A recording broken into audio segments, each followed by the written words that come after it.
महाराष्ट्र में सीएम को लेकर राजनीतिक उठापटक का रंगारंग कार्यक्रम खत्म हुआ ही था कि अब एक और नई मुसीबत खड़ी हो गई।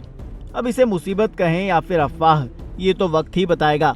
हालांकि खबर तो ये है कि महाराष्ट्र में पवार फैमिली हमेशा चर्चा में बनी रहती है, मगर दो धड़ों में बटे इस परिवार के एकजुट होने के भी अब कयास लगाए जाने लगे हैं। दरअसल ये अटकलें तब और ज्यादा बढ़ गईं जब अजीत पवार ने शरद पवार के जन्मदिन पर उनसे मुलाकात की। वहीं अब परिवार के एक सदस्य का बयान भी खूब चर्चा में है, जिसकी वजह से अफवाहों का बाजार और ज्यादा गर्म है। दरअसल शरद पवार की पार्टी के विधायक रोहित पवार की मां सुनंदा पवार की बातों से ये कयास लगाए जा रहे हैं। उन्होंने अजीत पवार और शरद पवार गुट के एक होने की बात पर जोर दिया। सुनंदा ने कहा कि ये मेरी नहीं, दोनों पार्टियों के कार्यकर्ताओं की भावनाएं हैं। सुनंदा ने आगे कहा कि जब परिवार एकजुट रहता है तो ताकतवर होता है।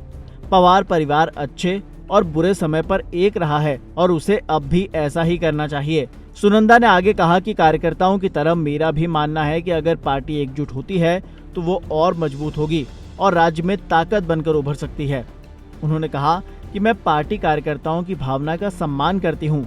जब सुनंदा पवार से पूछा गया कि क्या दोनों नेता एक होने पर विचार करेंगे, तो इस पर उन्होंने कहा कि मैं केवल प्रचार अभियान से जुड़ी हूँ और सक्रिय राजनीति से दूर रहती हूँ। उन्होंने कहा कि ये फैसला अजीत और शरद पवार का होगा कि अब आगे क्या होने की जरूरत है। हालांकि जो भी हो, अब ये देखना दिलचस्प होगा कि पवार फैमिली क्या डिसीजन लेती है। अगर अजीत पवार महायुति से अलग होकर वापस जाते हैं तो ये तय है कि इससे बेशक महायुति को बड़ा झटका लगेगा। दरअसल पिछले कुछ सालों से महाराष्ट्र की राजनीति पहले ही काफी दिलचस्प हो चुकी है।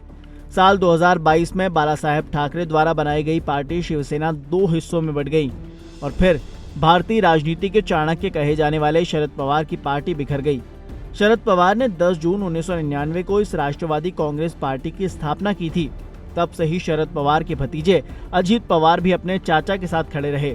अजीत पवार ने अपने राजनीतिक कौशल के जरिए पार्टी को महाराष्ट्र में मजबूत बनाया। पार्टी के कार्यकर्ताओं के साथ मिलकर कई चुनावों में एनसीपी को एक बड़ा जनाधार दिलवाने में मदद की, लेकिन फिर भतीजे ने अपने चाचा का साथ छोड़कर एनसीपी से निकलकर एनडीए यानी कि राष्ट्रीय जनतांत्रिक गठबंधन का दामन थाम लिया।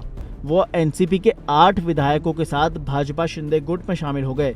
अजीत पवार के राजनीतिक सफर पर एक नजर डालें तो 22 जुलाई 1959 को अहमदनगर जिले के देवलाली प्रवरा में अपने दादा के घर जन्मे अजीत पवार शरद पवार के बड़े भाई अनंतराव पवार के बेटे हैं। उनके पिता फिल्म जगत से जुड़े हुए थे।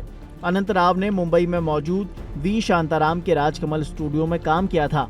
पढ़ाई के बाद अजीत पवार ने साल 1982 में राजनीति में कदम रखा। कई सालों तक मेहनत करने के बाद उन्होंने महाराष्ट्र की राजनीति पर अपनी पकड़ और ज्यादा मजबूत कर ली। साल 1995 में वो पहली बार पुणे जिले में बारामती विधानसभा निर्वाचन क्षेत्र से महाराष्ट्र विधानसभा के सदस्य बने। इसके बाद से वो लगातार इस निर्वाचन क्षेत्र से विधायक चुने जाते रहे हैं। उन्होंने साल 1995, 1999, 2004, 2009 और 2014 के बाद 2019 में भी विधायक का चुनाव जीता और अब एक बार फिर चुनाव जीतकर उप मुख्यमंत्री का पद संभाल रहे हैं।